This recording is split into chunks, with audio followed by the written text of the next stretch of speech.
बिहार महागठबंधन में आई दरार, एलजेपी ने किया जेडीयू के खिलाफ चुनाव लड़ने का ऐलान। जेडीयू के खिलाफ एलजेपी उतारेगी अपने प्रत्याशी, बीजेपी के प्रत्याशियों को एलजेपी का मिलेगा समर्थन। सुशांत मामले पर बोले संजय राउत, कहा एम्स के डॉक्टर्स का नहीं है शिवसेना से कोई संबंध, एम्स ने की सुशांत मामले की आत्महत्या की पुष्टि। पंजाब की रैली में बोले अमरिंदर सिंह, कृषि कानूनों में संशोधन होने तक लड़ाई रखेंगे जारी, न्यूनतम समर्थन मूल्य पर लिखित संवैधानिक गारंटी देने की मांग पर डटे। अब चुनाव में मतदाताओं को लुभाने के बदले तरीके, राजनीतिक दल फेस मास्क, अंडे और बांट रहे हैं पैरासीटामोल टैबलेट के पत्ते। ग्रेटर हैदराबाद म्युनिसिपल कॉर्पोरेशन के चुनाव की हो रही है तैयारी। पीड़ित परिवार से मिलने गए भीम आर्मी चीफ चंद्रशेखर आजाद के खिलाफ हुई एफआईआर दर्ज। चंद्रशेखर और उनके साथ 500 अज्ञात कार्यकर्ताओं के खिलाफ कानून उल्लंघन का किया केस दर्ज। राजस्थान रेप पर आया डीजीपी का बयान, आपसी रंजिश के कारण बढ़ रहे हैं फॉल्स रेप केस। डीजीपी ने कहा दुष्कर्म के भी क्रॉस केस हो रहे हैं दर्ज, इसलिए इंसाफ मिलने में होती है देरी।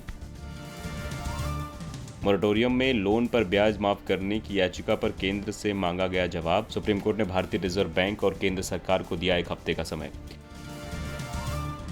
आज राहुल गांधी की ट्रैक्टर रैली का है दूसरा दिन। संगरूर, भवानीगढ़ और समाना में राहुल निकालेंगे ट्रैक्टर रैली। पंजाब के मोगा से खेती बचाओ यात्रा की हुई है शुरुआत, जनसभा को आज करेंगे संबोधित। मायावती ने योगी सरकार को दी नसीहत, हाथरस मामले में संवेदनशीलता दिखाए सरकार को अपने रवैये में बदलाव लाने की जरूरत। आरबीआई का बड़ा बयान, करेंसी नोटों से भी फैल सकता है corona virus. Reserve bank of India ने दी सलाह, डिजिटल लेन देन की प्रक्रिया को अपनाएं। अफ्रीका में तेज हुई कोरोना की मार, सामने आए कई मामले, करीब 6,80,000 लोग हुए संक्रमित। कोरोना से मरने वालों की संख्या 16,938 दर्ज। आर्मेनिया अजरबैजान में भीषण जंग जारी, राख के ढेर में बदल रहा नागोर्नो काराबाख। संघर्ष की चपेट में अब अजरबैजान का दूसरा बड़ा शहर गांजा भी आया, आम नागरिकों पर भी जान का खतरा। चीन के खिलाफ एकजुट होंगे कई देश, टोक्यो में बनेगी चीन को घेरने की रणनीति। भारत समेत कई देश होंगे रणनीति बनाने में शामिल। क्वाड के तहत इन 4 राष्ट्रों के बीच होने जा रही है वार्ता। अफगानिस्तान में राष्ट्रीय सुलह के प्रमुख करेंगे भारत का दौरा।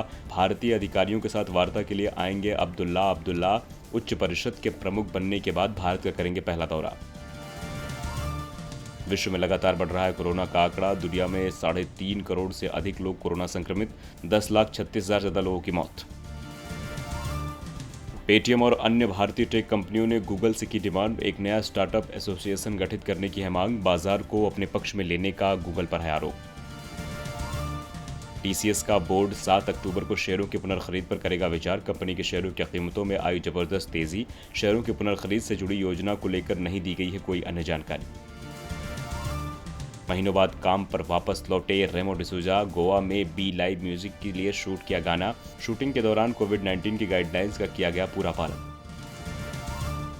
एम्स रिपोर्ट के जरिए कंगना ने महेश भट्ट पर साधा निशाना। महेश भट्ट की पत्नी सोनी राजदान ने सोशल मीडिया पर दिया जवाब, कहा मानसिक रूप से परेशान थे सुशांत। आईपीएल 2020 में रॉयल चैलेंजर्स बेंगलुरु और दिल्ली कैपिटल्स के बीच मुकाबला आज। दोनों ही टीमें जीत चुकी हैं 3-3 मैच। आज भी जीत के लक्ष्य से मैदान में उतरेंगी दोनों ही टीमें।